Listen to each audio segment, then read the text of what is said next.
In America, we don't turn to government to restore ourselves. We put our faith in Almighty God. You voted to make America great again. We are making America greater than ever before, and it's happening before your eyes. We will rekindle new faith in our values, new pride in our history, and a new spirit of unity that can only be realized through love for our great country. The American people voted to reject this corrupt globalism. This is the most important election in the history of our country. And yet, despite all of our greatness as a nation, everything we have achieved is now in danger. We will never give up. We will never concede. It doesn't happen. And when I'm reelected, the best is yet to come.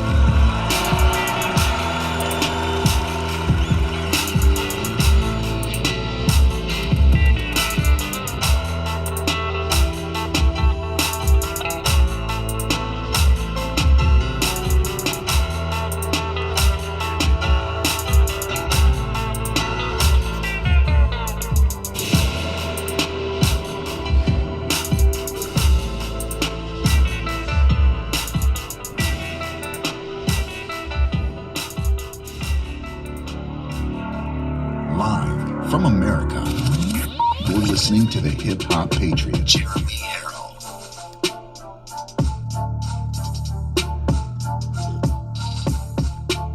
Ladies and gentlemen, welcome to Live from America. That's right, today is Thursday, April 8th, year of our Lord 2021. And boy, we're making it through this week, aren't we? We've had a great week. We've had a great week. We have had a great week of shows. We've had a great week of blessings. We've had a great week of truth, and we've had a great week of basically things going our way in the media. Now, if you watch the mainstream media, you would never know that. But if you watch Live from America, you will definitely know that. So, if any of your friends, any of your family, any of your congregation in your church needs a pick-me-up, they need to have real facts, they need to have a little bit of positivity mixed with the gospel, then send them here. Send them right over here to Live from America, and the best way to do it is to give them the name of the website, which is jeremyherrell.com, okay? And as we move to digital TV, we're actually going to build another website for Live from America called LFA TV, and that's going to be a completely different website that's geared completely around the live show. And not the music and everything else that just the live show, and all the hosts that come on the show in the future, because we have a lot of plans. All of us have a lot of plans right here on Live from America. So thank you very much for joining in today on this wonderful Thursday. I am your ever so humble, God-fearing, and God-loving host, Jeremy Herrell, the Hip Hop Patriot, and I want to welcome you as I broadcast from the Live Free or Die Granite State of New Hampshire, my beloved home, which is probably the closest thing to heaven. I'm sure some of your states are really, really good too, and maybe I'll replace New Hampshire someday with another state. But right now, this is where I reside, and this is where I love. And I got some great news to come out of New Hampshire today. But for right now, I wanted to give some live shout-outs to those who are watching live on YouTube, on the website. And I also want to let you know that if you see the scrolling text at the bottom of the screen right here below me, there's stuff about what we're talking about today in the news, but there's also ways that you can follow me on other social media platforms. Okay, so not only on YouTube, but you can find me on definitely my website, jeremyherrell.com, Rumble. I put every day I do a show, twice a day, I put those videos on Rumble after the show is live. Telegram, Instagram, Parler, Freedom, and TikTok. And soon, you'll be able to watch the show on Vimeo, Streamlabs, Frank, Clout Hub, and of course, Roku and Fire Stick. So it's all about distribution. If it's one thing that I did learn in the music business, distribution. It's kind of like how in real estate, it's location. In music or in TV, it's distribution. So I'm going to make sure, with your help and with your monthly donations, that we grow bigger and bigger and bigger to the point where we can never be stopped. That's the plan. All right, some live shout-outs. Rosaria Barbera finally caught up on all the shows, watching live today. Thank you very much for everything, for your support, for your messages on Instagram, everything. Randy Tinch is watching. Sack from Michigan.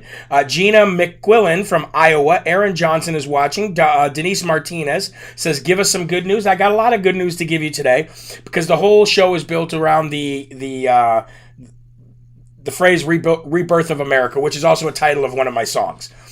Misty Babcock watching from Colorado. Adam Reeves is watching. Renee Cook says, my favorite show. Well, thank you. You're my favorite person. How about that?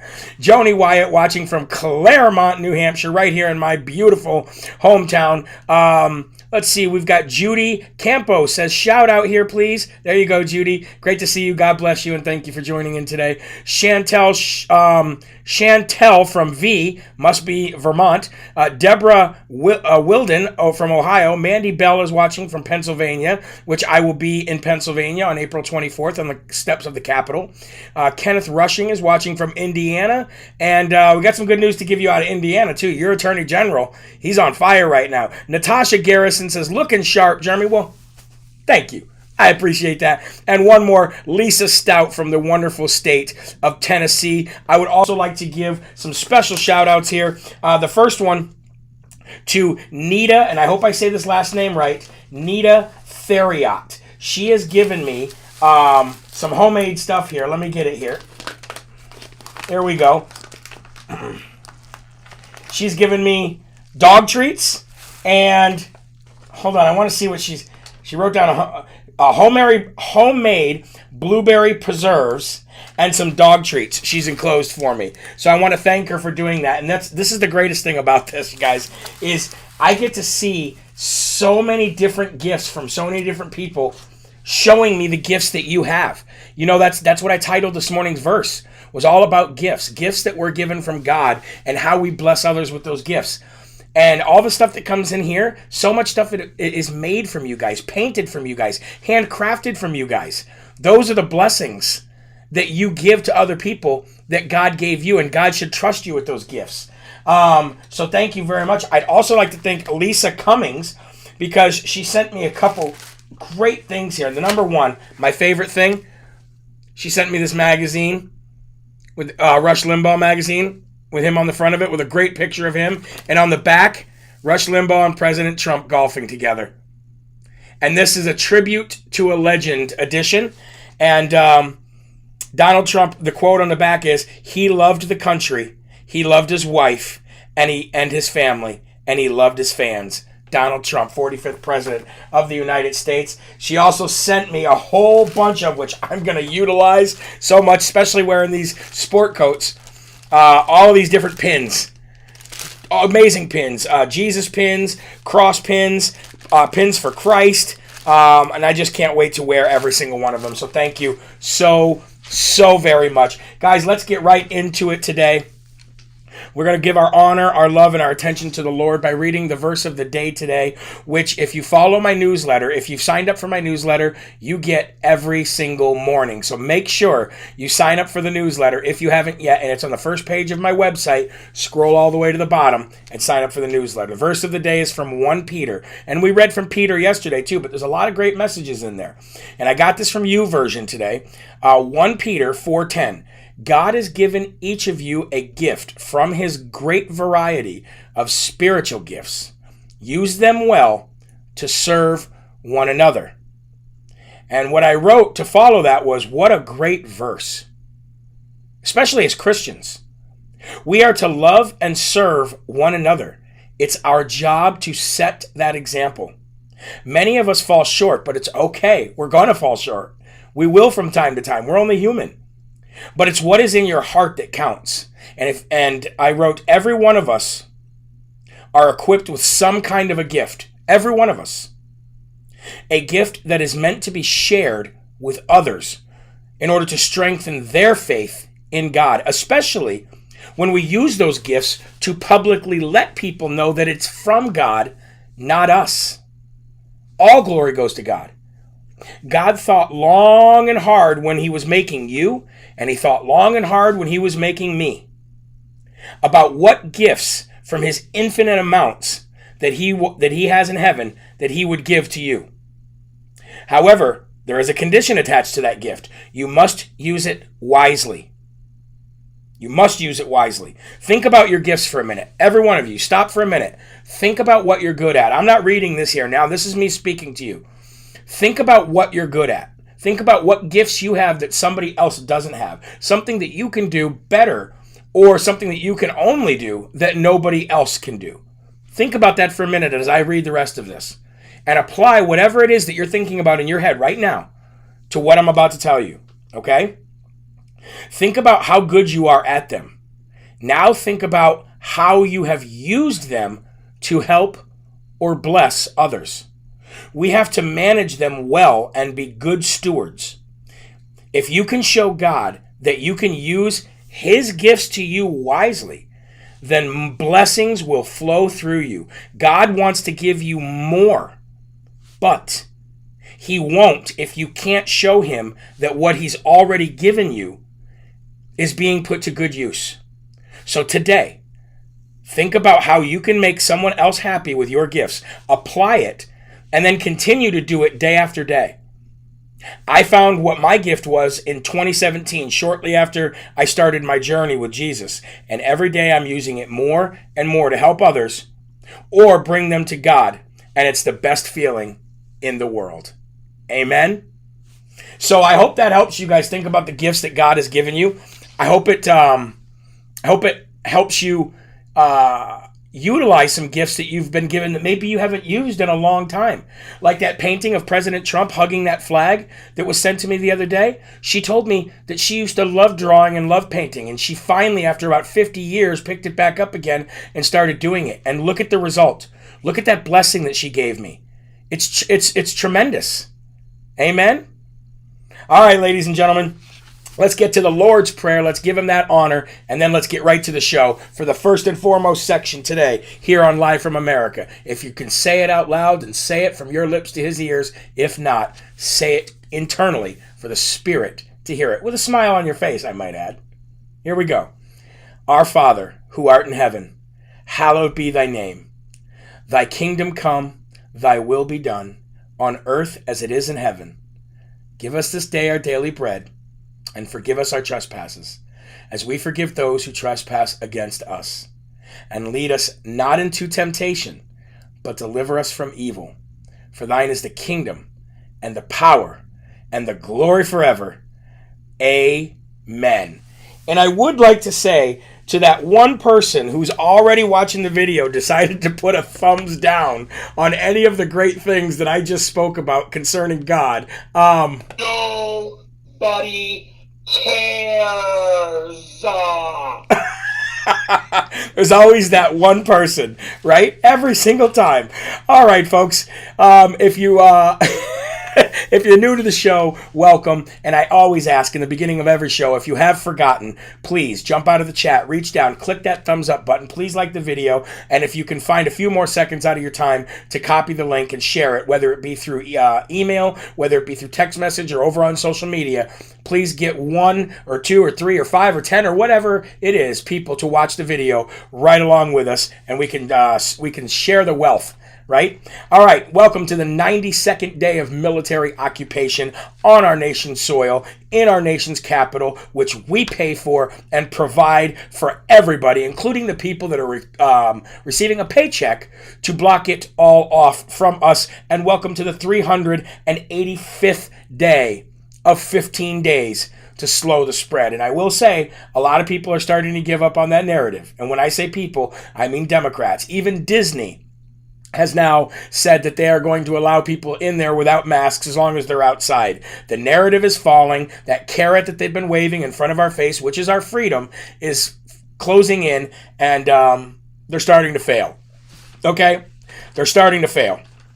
All right, first and foremost section of today. Again, the theme of today's show is going to be the rebirth of America. And while I do have a couple bad news pieces to give you, the majority of the show is all about what is happening, what has been happening, and how we're getting involved, and the things that we're changing, which is going to let us experience the true rebirth of America over the next couple years, all right?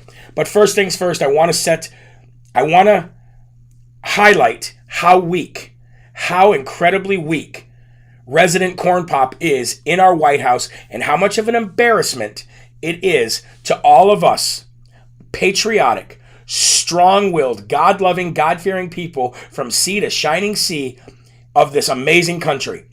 President Biden is definitely the weakest president since Jimmy Carter.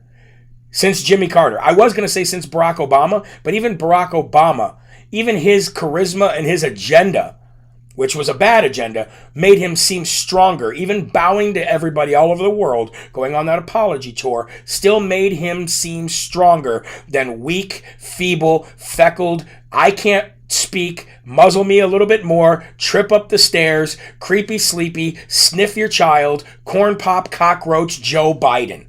This guy is the weakest president since Jimmy Carter. He is now caving to foreign leaders like nothing before. China and Iran, possibly the two biggest adversaries that we have, and he has caved to both of them all within a week. Now, first, the State Department and the Biden residency said that they planned on, they were in talks to boycott the Olympics of 2022. Only rightfully so, since you're boycotting one of your own states for literally just making the election better. So you would think, yeah, we got to boycott China for exactly what they did, releasing the CCPV on the world, destroying economies, destroying lives, destroying businesses, wrecking the world. Meanwhile, they get bigger and bigger and bigger. So the State Department puts out the other day when I had all that good news, that was one of the topics that was a good news. Well, I put my foot in my mouth because as soon as I told you that the State Department was talking about possibly uniting with other countries to boycott the Olympics of Beijing in 2022, China came out, the CCP came out, and they said, if you boycott the Winter Olympics, talking to us, if the United States boycotts the Winter Olympics of Beijing in 2022, there will be serious consequences. So, what does their lapdog Beijing Biden do? He instructs the State Department to retract that statement and bow down and cave to Xi Jinping and the CCP. China Biden, Joe Biden, creepy Uncle Joe, who would sniff every child under 5 if you put him in front of him, and he wouldn't even be able to help himself. He caves that quick. As soon as China says, if you boycott us, there will be serious consequences, boom, there he goes, caves. You want to know where else he caved? In the same week, Iran. So China Joe reached out to Iran and said that they would be willing to lift the sanctions that Donald Trump had put on them if Iran was to get rid of all of its nuclear program. Iran said, yeah, right, declined that request, declined that offer, said, you're not in a position of power, which is the same thing that China said to Beijing Biden's staff in Alaska the week before that, said, you're not in a position of power, we're the ones making the nukes, keep your sanctions, we're all set. The only deal we're making is if we go back to the Iran nuclear deal that your boss, the one that's still in charge, with his hand up your butt like a puppet working your mouth, Obama, we want to go back to his deal. So what does the Biden administration do? The Biden administration holds talks, and they are now at least open to going back to the Iran nuclear deal that was in place when Barack Hussein Obama was China Joe's boss, and they were both making money illegally and spending money illegally. That all happened in the course of a week. So when the people you work with who are liberals or any kind of neighbors that you have that might be liberals are sitting out there touting how great Biden is, why don't you show them exactly how weak he is by saying that stuff right there? Because what you're going to make them do is you're going to make them, without even them knowing it, they're going to be China CCP sympathizers and Iranian sympathizers without even knowing it. So, I need to take a slurp of my coffee before we move on to the next section. Think about that. I might make a shirt. You know what? Every time we do, every time we have a show, we come up with a different idea. I might make a shirt of Obama sitting down with his hand clearly up the backside of a tiny little Joe Biden, working his little masked mouth like a puppet. Maybe we'll do that. Oh, man. So that leads me, ladies and gentlemen, right into the very first Dum Dum Award of the day today, and it's going to go to one of Biden's cabinet members. So, into the swamp donkey bucket it goes. This Dum Dum Award is going to go to Biden's Commerce Secretary, Gina Raimondo. Gina Raimondo this is how oh man, this is how dumb some of these people are. They contradict themselves in the same paragraph, in the same sentence sometimes. Because Biden's Commerce Secretary, Gina Raimondo, comes out and says this, quote, "There is not one shred of evidence that President Trump's tax cuts increased growth and productivity." Let me read that again. The quote says, "There is not one shred of evidence that President Trump's tax cuts increased growth and productivity." We'll get back to that in a minute. We'll circle back Psaki to that in just 1 second. Because right after she said that, she said this. But Trump's steel and aluminum tariffs saved American jobs. Hello, McFly. You can't say one of those things and then immediately say the other. You can't say that. You can't say that President Trump's tax cuts didn't show any kind of evidence of productivity or any kind of growth and then immediately say, but President Trump's tariffs on steel and stuff, on steel and aluminum, saved American jobs. Well, okay, hold on. If you're saving American jobs, that means more Americans are working. So that means you are increasing growth and productivity because more people are making a paycheck and more people are paying taxes.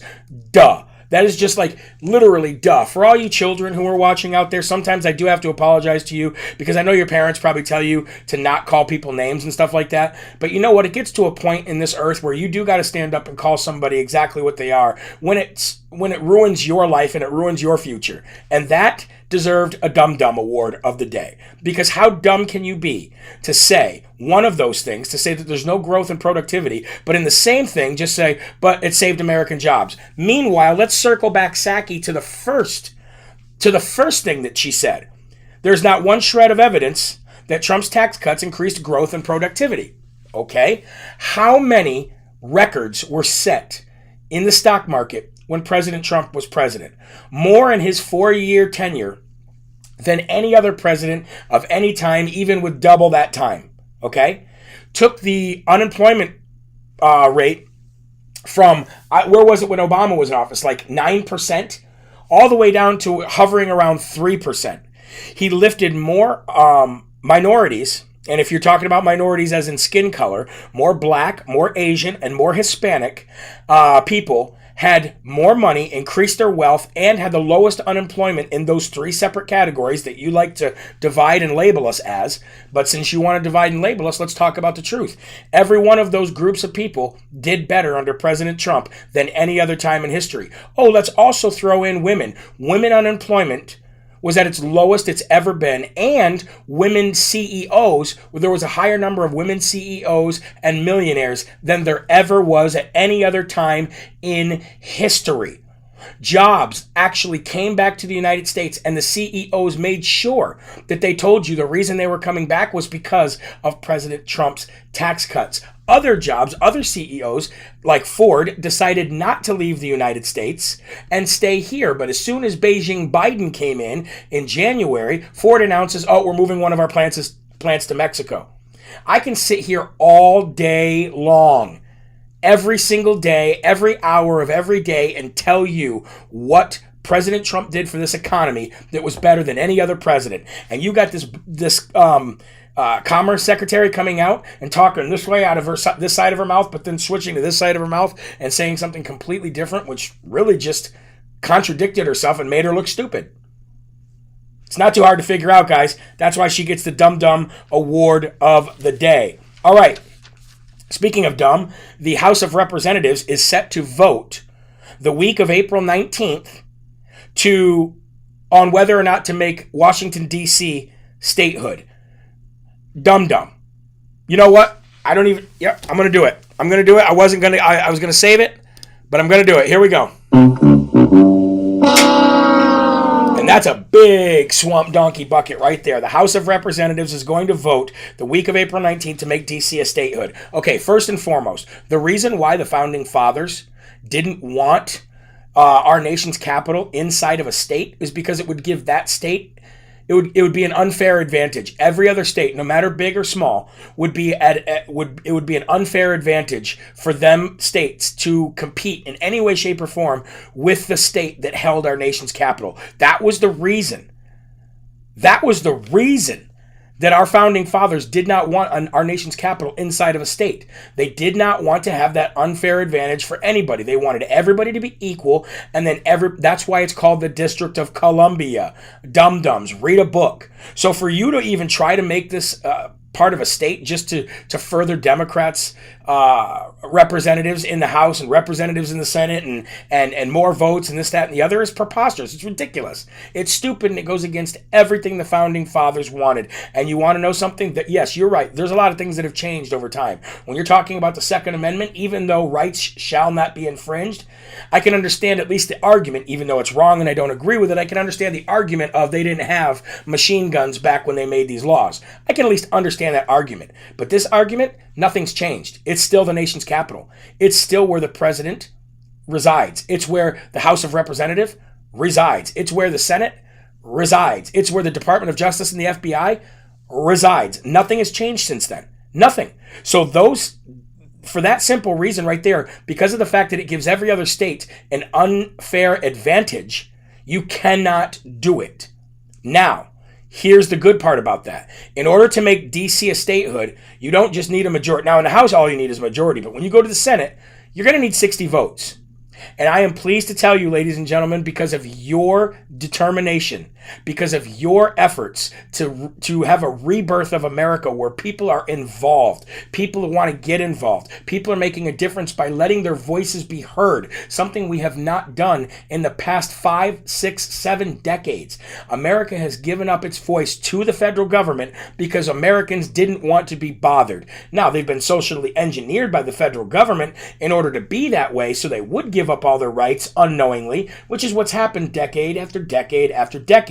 But because of this show, because of shows like Steve Bannon's The War Room, and because of David Harris Jr.'s show and so many others who were out there fighting, and then so many of the people, the boots on the ground, like you guys, who are sharing, liking, contributing, listening to the message and going out and applying that kind of stuff in your local municipalities, in your states, because of that stuff, we have people like Kyrsten Sinema and Joe Manchin, who have finally, I was waiting for this to happen, both of them came out in the last 2 days and said even stronger. I thought they would be I thought they would have gotten beaten down over the last few months by their own party, enough to say, you know what, well, there is room for a filibuster change. Not anymore, ladies and gentlemen. Joe Manchin and Kyrsten Sinema came out and really kicked Chuck Schumer in the gut. Hit him right in the knees, ladies and gentlemen, and they said even stronger of a statement. There is no possible way that we are budging 1 inch on getting rid of the filibuster. If we want to make change, then we need to change the behavior of the politicians that are in Congress, specifically in the Senate, and we need to start working on a more bipartisan effort, and we need to really do that in order to unify this country again. And can you imagine how quickly, regardless if we had fake news or not, can you imagine how quickly our country would become united again if the leaders, our quote leaders, would show a little bit of leadership in this aspect? In a situation like this where they all come together and say, you know what, you're right, Kyrsten Sinema. You know what, you're right, Joe Manchin, we should do that. And they started doing that on more things. Do you know how much we would respect them? Their ratings would go through the roof. I mean, their approval ratings would go through the roof. And we would all start falling in line as people do. But they won't do that because there's too many polar opposites. But I got to tell you, keep calling Joe Manchin. Keep calling Kyrsten Sinema. All you have to do, I've given you the number a lot right here on Live from America, but all you have to do is Google either one of their names and numbers, and it'll pop right up. It's public knowledge, right to their offices, both their offices in West Virginia and Arizona, and their offices in Washington, D.C. Keep calling them. Keep showing them your support. Keep letting them know who you are. I am a Trump supporter. You and I do not agree on a lot of things, but on this, you are standing up, and I applaud you. Every one of those is going to cancel out 5 Democrat calls or 5 Democrat emails where they are bashing them and calling them names. And the more of you who call, the more of you who give them that encouragement, the better chance that we have of them saying, you know what, I am done with this Democrat Party. They are socialists, they are communists, they are definitely fascists, and I want out. And where do they run to? They run to the Republican Party. And that's where they probably belong anyway, even having a stance like this and standing up for their countrymen and women. So shout out to them, and shout out to all of you for getting involved to make this happen. We will not give an inch, and you will not take away this filibuster, and you will not make DC a statehood or federalize the elections. Amen? Somebody says, did you call AOC? Oh, did AOC call you back? No. What's she going to do? What's she going to do? She couldn't even hold a 5-word conversation with me before she melted like the Wicked Witch of the West when Dorothy threw water on her. You know what I mean? That would be like a verbal murder right there if we had a conversation. Speaking of AOC, yesterday I reported to you that Congresswoman Marjorie Taylor Greene raised $3.2 million. That was 6 times the amount that AOC raised, and it was more than any other Republican in Congress. So big shout out to Congresswoman Marjorie Taylor Greene. And do you want to know why that happened? Because of all of you. The same reason this show exists, the same reason I was able to leave my career in IT and make this my new career, it's because of you guys. It's because of small, numerous amounts of donations coming in, and you want to know why? It's because you people want somebody out there fighting on a level like a Marjorie Taylor Greene, a President Donald J. Trump, a Congressman Matt Gaetz, and you guys deserve all the credit in the world, and then ultimately all glory goes to God. You know what I mean, though. 3.2 million, 6 times more than AOC herself. So keep calling Kyrsten Sinema, keep calling Joe Manchin, and let's really experience a rebirth of America. Here's some more good news, ladies and gentlemen. Andrew Giuliani. Do you know that name? I don't know if you know that name. Andrew Giuliani is Mayor Rudy Giuliani's son. And he's actually the former aide to President Donald Trump for his first term and campaign. He actually worked in a very respectable position with President Donald J. Trump, watching President Donald J. Trump while having Mayor Rudy Giuliani as his father. Well, he has announced, not 100% yet, but he has announced that there's a very good possibility that he's putting together a campaign, which you know that means he is, to run for governor of New York.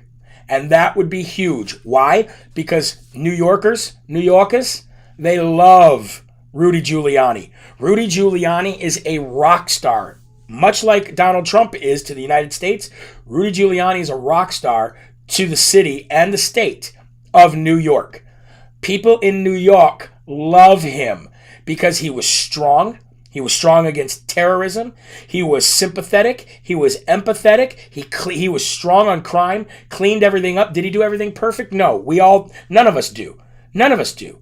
But the fact that this young, good-looking, strong, strapping, well-thought, well-versed, intelligent young man with the star power of the Giuliani name and an endorsement by President Trump running for the governor of New York, get out of here. As they say in New York, forget about it. Forget about it. So we're going to keep an eye on Andrew Giuliani. I want to make sure that we do everything we can to help him. We definitely know that we need to replace Pepe Le Pew up there and Andrew Cuomo. We need to get rid of him, but his party might get rid of him as it is. And when his party gets rid of him, they're going to put somebody forward who's strong. So we need to put somebody forward who's strong. And I think a good name like that, somebody who's already got a track record with working with President Trump and an endorsement by President Trump, young, energetic, and ready to roll, I think he's got a good chance of winning. So let's keep an eye on that, and we'll see how we can help. Now I want to give you some more good news real quick, guys. Let me bring it up here. Remember I told you guys about New Hampshire, right? I told you that the state of New Hampshire was like bipartisan. Like it was like a massive 19 to 1 or 20 to 0 vote out of this one county, Windham County, or from Wyndham, I mean, to audit the Dominion software and the Dominion machines, because they did a hand recount and they found out that Dominion was way off. Well, that passed the first round of voting. Then it went to the election committee in the state of New Hampshire, and it passed overwhelmingly again. And then it went to the House, and it's SB 43, and it passed 20 to 0 in the House. 20 to 0 to do the forensic audit. Super bipartisan. And now it goes to the Senate in New Hampshire today. But I want to bring this up so you guys can see it. We can read it together. And here we go. Update. New Hampshire House passes SB 43 to mandate an audit of Wyndham's disturbing 2020 election results. It says, New Hampshire activist and Granite Grot contributor Ken Earing, who I know, by the way, sent out this action alert on Tuesday. New Hampshire lawmakers were scheduled to vote on the Wyndham Amendment SB 43. Okay. Senate Bill SB 43 mandates an audit of Wyndham's disturbing November 3rd, 2020 general election result that produced a massive discrepancy between the machine vote tally and the state rep race on election day, and a hand count 9 days later. The recount showed a difference of 1,363 votes for the state rep race being shifted, with only 10,006 ballots that were cast. So think about that. Out of only 10,000 ballots, and almost 1,400 of them were wrong. Almost 1,400 of them were wrong out of 10,000. Think about that. That's like 14%. 14%. Okay, but that's not even the worst of it. Let's keep going here. Senator Bob Guida spearheaded a Herculean effort to push SB 43 through the Senate with a 24 to 0 vote in February, because the AG's office refused to perform an investigation into the disturbing results. Oh yeah, that was back in February, So the one that just happened was 20 to 0. The bill was subsequently strengthened via a House amendment and passed by the House Election Committee 20 to 0. It will now be voted on by the full House tomorrow or Thursday. Okay, so I misspoke in the very beginning. It's going to the full House. So it was voted on by those two committees first, which was completely bipartisan.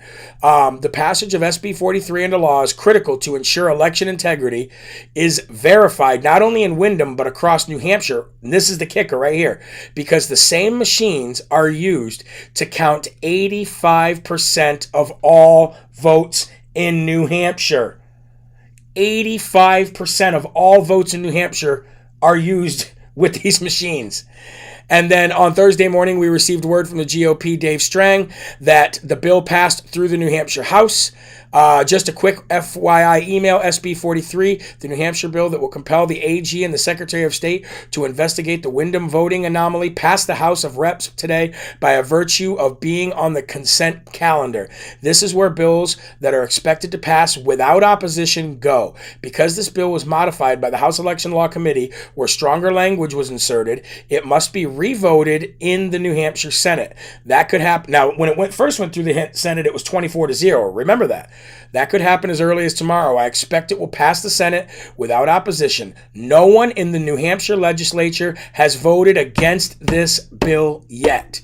And conceivably, it could be on the governor's desk as early as tomorrow evening. Feel free to do a follow-up to your article on the website today with this info included. Now, what's really important about this is that Sidney Powell is talking about it. Sidney Powell is saying that this right here, what happens here, is huge for the state of Arizona because it's really the same thing going on there. So if we find out all of these discrepancies happened, we're going to go through the rest of the 85% of machines that are in this state.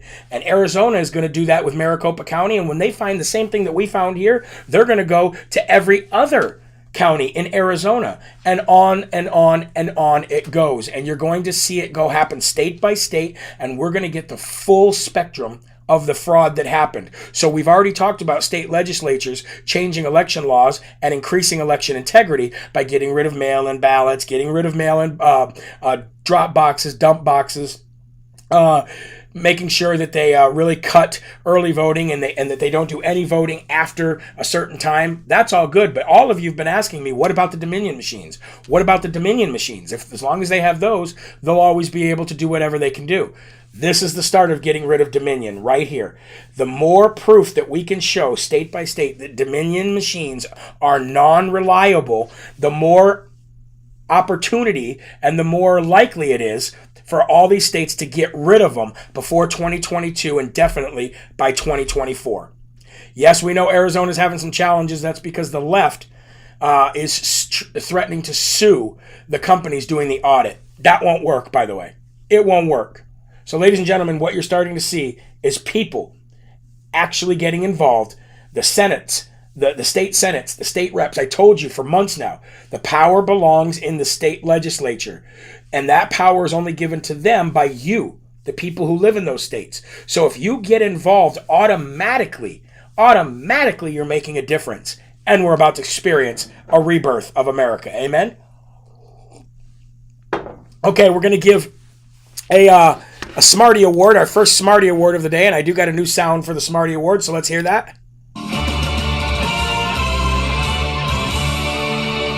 It's like victory, isn't it? We got a Smarty Award that's going to Governor Mark Gordon from the state of Wyoming, the same state that Liz Cheney is about to lose bad, just like Lisa Murkowski. But the governor of Wyoming, Mark Gordon, signed into law a bill that requires voters to present photo identification in order to vote in an election. Amen. Another governor coming through, another state legislature coming through for us on the side of patriotism, law, order, and God. And now here's the funny thing about this. Why aren't we hearing all about this in the news? Why isn't the left condemning and boycotting Wyoming the way they are Georgia? Isn't that weird? Same reason that they moved the All-Star game to a state where there's hardly any minorities, lots of money, and that has voter ID laws. You thought, wow, that's ironic. Isn't that weird? Well, ladies and gentlemen, the reason why you are not seeing Wyoming and Governor Mark Gordon and the people of Wyoming chastised the same way that you saw Georgia be chastised over the last week is because it's not a swing state. Because the Democrats have no chance on cheating there the way they do here. There's, you know what I mean? Or they need to. So when you take a state like New York, there's never going to be any of that because the Democrats either already own it or there's no way from them ever winning it. Same way with California. You'd never see them chastised there because the Democrats would never lose it, or they'd never have a chance of taking it from Republicans, right? In Georgia's a swing state. Pennsylvania's a swing state. Michigan's a swing state. Wisconsin's a swing state. Arizona's a swing state. That's why all of that stuff happened there. And that's why you're not seeing the same kind of hate coming from the left on Wyoming and Governor Mark Gordon as you did on Georgia and Governor Kemp. It's not hard to figure out. You would think, based on what they did with Georgia, that Wyoming would be ground zero for all the hate and the racist remarks. Nope. Why? It's not in play. It's not in play for them. They don't care. It's not too hard to figure out. All right, moving on. I'm going to show you something really disturbing right now, and I want you to read along with me here, but I'm going to show you a method that comes off something called the Bitterman's chart of coercion. The Bitterman's chart of coercion is step by step on how they deal, or how people have deal with prisoners of war. If they want to reprogram them, break them down, rebuild them into their narrative. Kind of what the CCP is doing to people right now who happen to be Christians, and they want them to renounce that Christian faith. They're brainwashing them and torturing them. Well, that's what they do to prisoners of war. But I started reading this chart, this Bitterman's chart, and I said, boy, that looks really familiar. Because it's all about engineering. It's all about a social engineering, and it's all about a restructuring, and it's all about building something into building somebody or a place or society into what you want them to be. And I started reading this and I go, wait a minute, that sounds super familiar. That sounds major familiar. So I'm going to bring this up for you guys and we'll read it together. So as you can see, it says here, a tool designed to demonstrate and explain the coercive methods of stress manipulation used to torture prisoners of war. It has been applied to explain the coercive techniques used by perpetrators of domestic abuse. This list directly reflects the original chart. It has been changed to fit the domestic abuse context. But let's read this. First step, method, isolation. What did they do to us with the CCPV? What did they do to us and our families? What did they do to our elderly in New York and in Michigan and in Pennsylvania? What did they do first? Isolation. Effect and purpose, deprives victim of all social support, of their ability to resist, develops an intense concern with self. This could be a home environment, makes victim dependent. Variance, complete solitary confinement, complete or partial isolation, group isolation. Second step, monopolization and perception. Effects and purpose, fixes attention upon immediate predicament. Eliminates information not in compliance with demands. Sounds like what they did on social media over the CCPV. Sound pretty familiar, doesn't it? Monopolization, the big tech companies. Sounds pretty familiar, doesn't it? Perception is reality. All of those fact checkers, lead stories, and all of them. Sounds about right, doesn't it? Okay, let's keep reading here. Eliminates information not compliance with demands and punishes independence and/or resistance. Variance, physical isolation, darkness or bright light restricted movement, and monotonous food. Okay? But hold on. There's more. I want to scroll here for you to see. All right, here we go. The next step, humiliation and degradation. Get in their face, Maxine Waters says. Get in their face everywhere you see them. Anybody that's not wearing a mask, shame them. Shame them right out of existence. Shame them in their neighborhoods. Call them grandma killers. Grandma killer, what? Mask up, what? The numbers are rising. Sound familiar? Makes resistance more costly than compliance. Makes resistance more costly than compliance. Wow. Animal level concerns. And then the variants of that, personal hygiene prevented. Remember when we couldn't get personal hygiene products in the stores?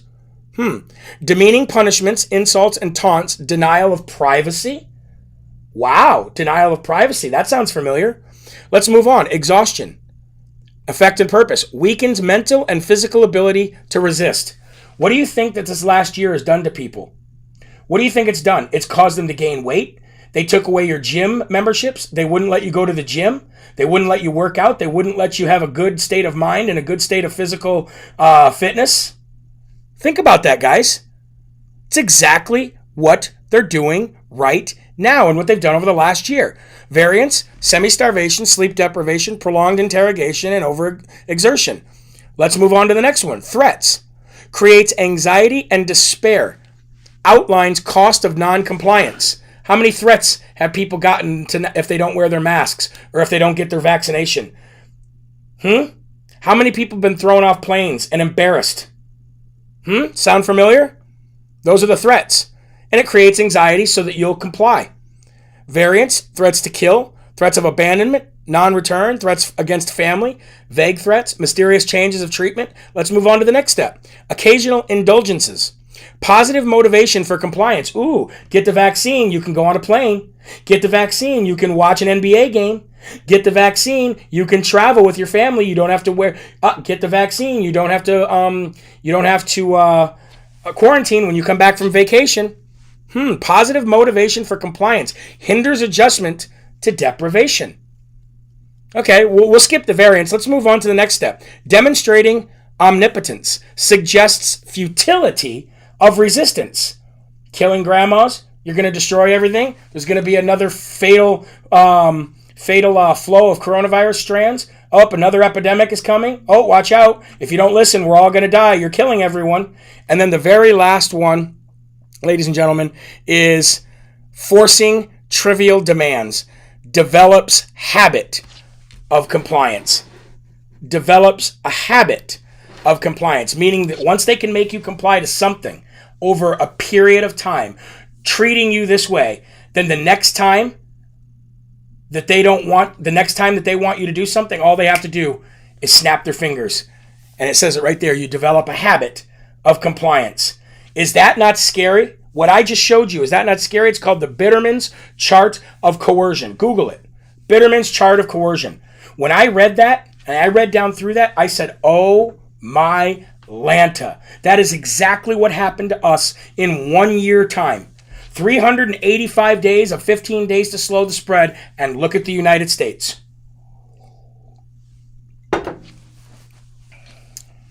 Crazy, right? Somebody named Corn Pop says, wait a second, that's describing my life in the basement.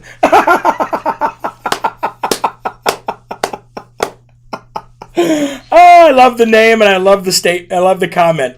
Great job. But ladies and gentlemen, that right there, that's huge. And what I'll do is I will post this in my Telegram so you have it. So if you're not on Telegram, download Telegram and follow me at Live from America. I'll post this there. I'll post this on my Instagram, and I'll also post it on Parler. All right? But since we're talking about this kind of stuff, since we're talking about taking over and brainwashing and torturing, and we talked about China doing that to Christians yesterday, let's continue to talk about China for a minute. Because I'm going to tell you right now, China is responsible, with the help of the left, for being able to do the things that they do.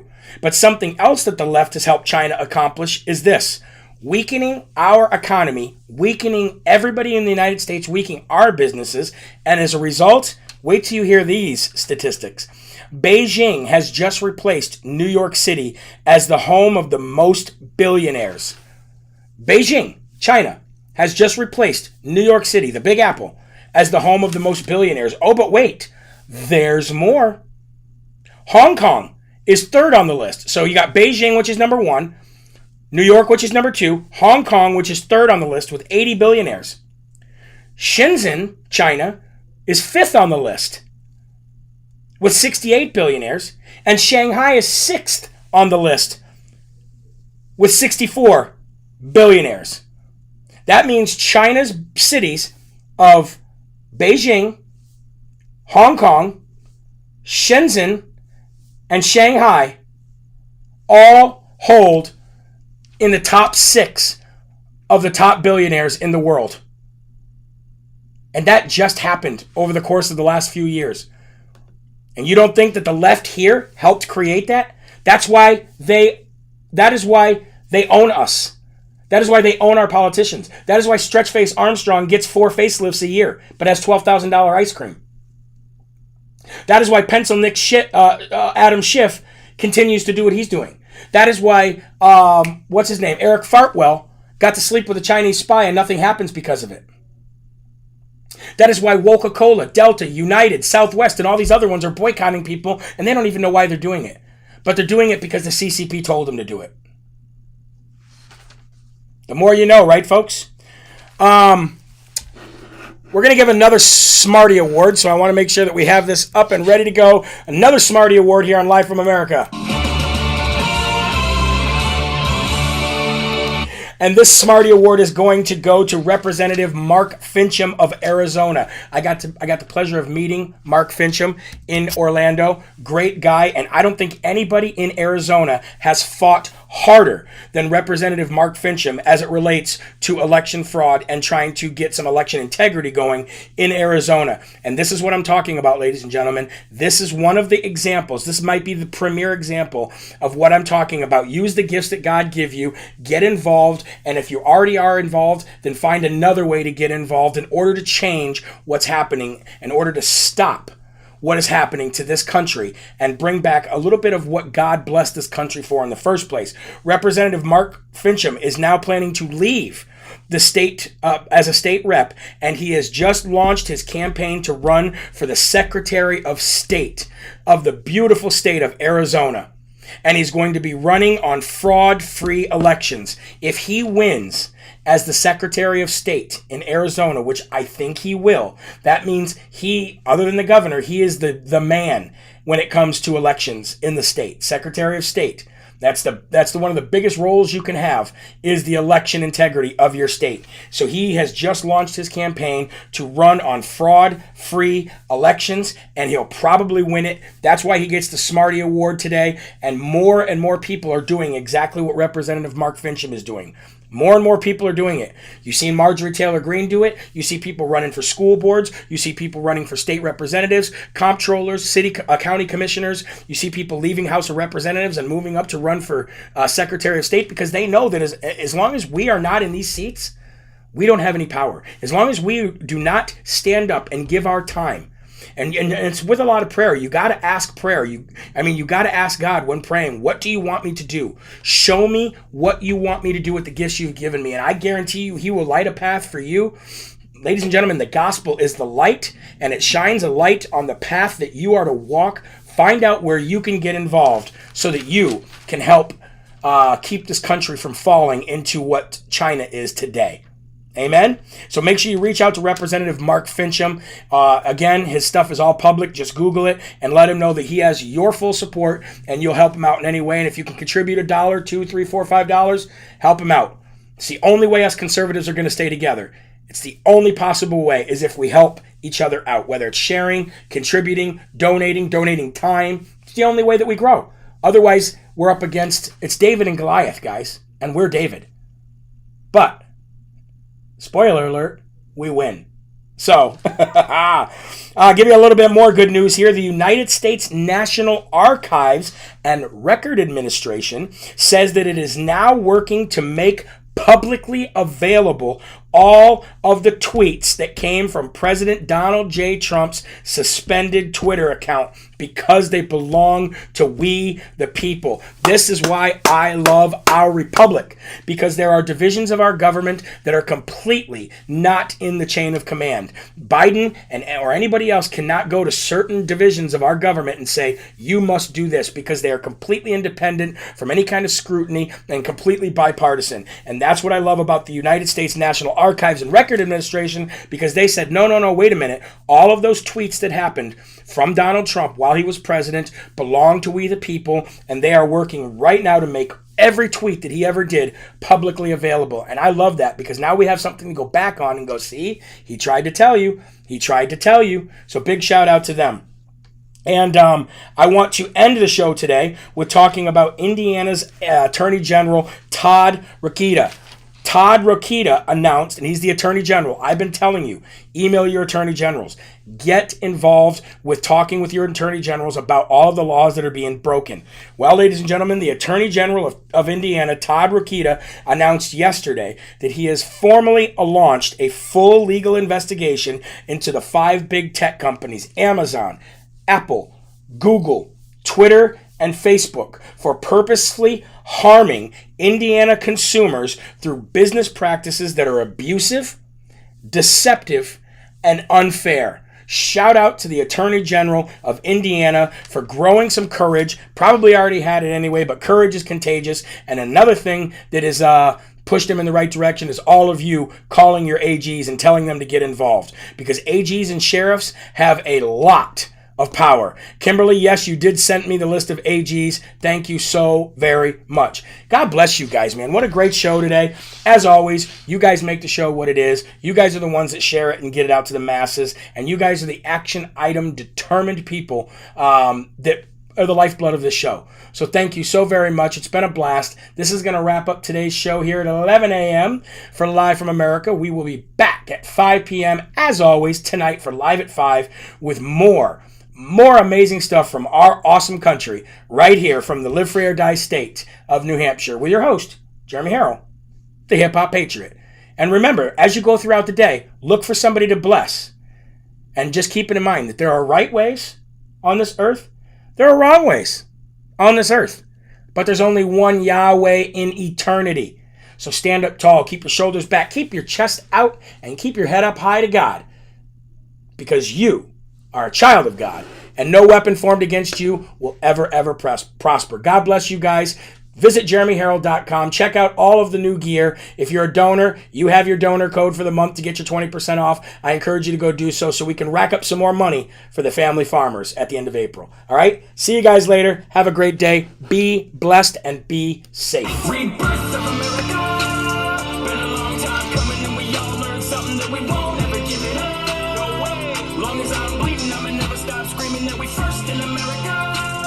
Black, white, brown, all cities, all towns, every